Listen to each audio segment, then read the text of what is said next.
एक दिन एक जिज्ञासु ब्राह्मण मौलुंक पुत्र भगवान बुद्ध के पास पहुंचा। वह एक बड़ा विद्वान था और उसके साथ 500 शिष्य भी थे। उसके मन में कई प्रश्न थे। वो चाहता था कि बुद्ध उसे उत्तर दें।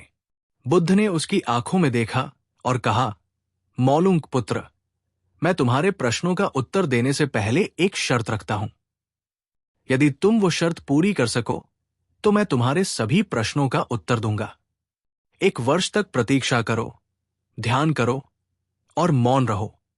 जब तक तुम्हारे भीतर का शोरगुल शांत नहीं हो जाता, जब तक तुम्हारे मन की उलझनें खत्म नहीं हो जाती, तब तक कोई प्रश्न नहीं पूछना।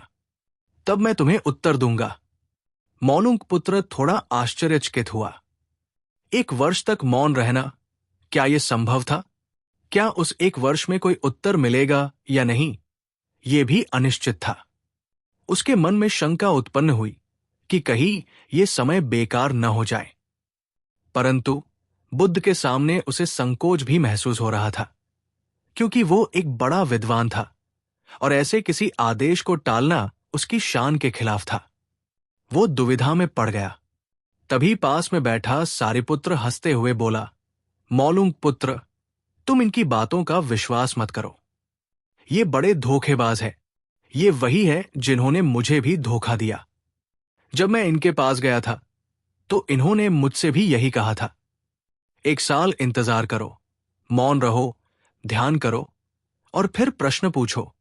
1 साल बाद जब मैंने प्रश्न पूछा तो मेरे पास सवाल ही नहीं थे और इन्होंने कभी कोई उत्तर नहीं दिया। तुम अब भी ये सवाल पूछना चाहते हो तो पूछो, लेकिन मैं तुम्हारी तरह धोखा नहीं खाऊंगा। बुद्ध मुस्कुराते हुए बोले, यदि तुम मुझसे प्रश्न पूछोगे तो मैं उत्तर दूंगा। यदि तुम प्रश्न नहीं पूछोगे तो मैं क्या कर सकता हूं?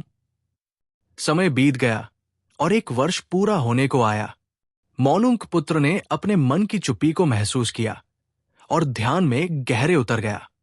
धीरे धीरे उसका मन शांत होता गया। उसके भीतर का शोर और उलझनें समाप्त हो गई।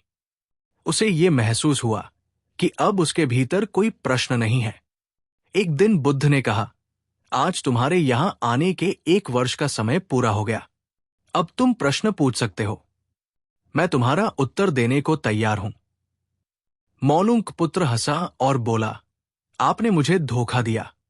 जैसा सारिपुत्र ने कहा था, अब मुझे कोई प्रश्न नहीं है।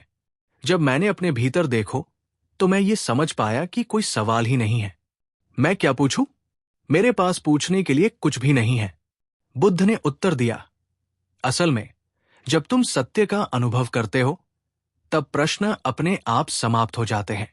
समस्याएं और प्रश्न उस झूठ से उत्पन्न होते हैं जो हम अपने मन में बनाए रखते हैं। जब तुम सत्य की ओर बढ़ते हो और अपने भीतर के शोर को शांत करते हो तो वे प्रश्न स्वयं तिरोहित हो जाते हैं। बुद्ध ने आगे कहा, मन की एक अवस्था है जहां केवल प्रश्न होते हैं और एक ऐसी अवस्था है जहां केवल उत्तर होते हैं। ये 2 बातें कभी एक साथ नहीं होती। यदि तुम अब भी प्रश्न पूछ रहे हो तो तुम उत्तर को ग्रहण नहीं कर सकते।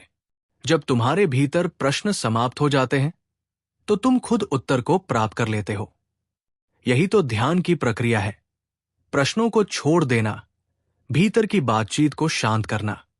जब तुम्हारा भीतर का शोर थम जाता है तो वो असीम मौन उत्पन्न होता है और उसी मौन में हर चीज का उत्तर मिल जाता है।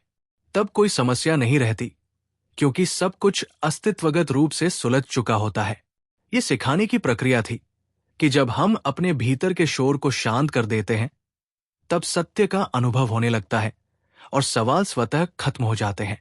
सत्य में कोई प्रश्न नहीं होते, केवल शांति होती है।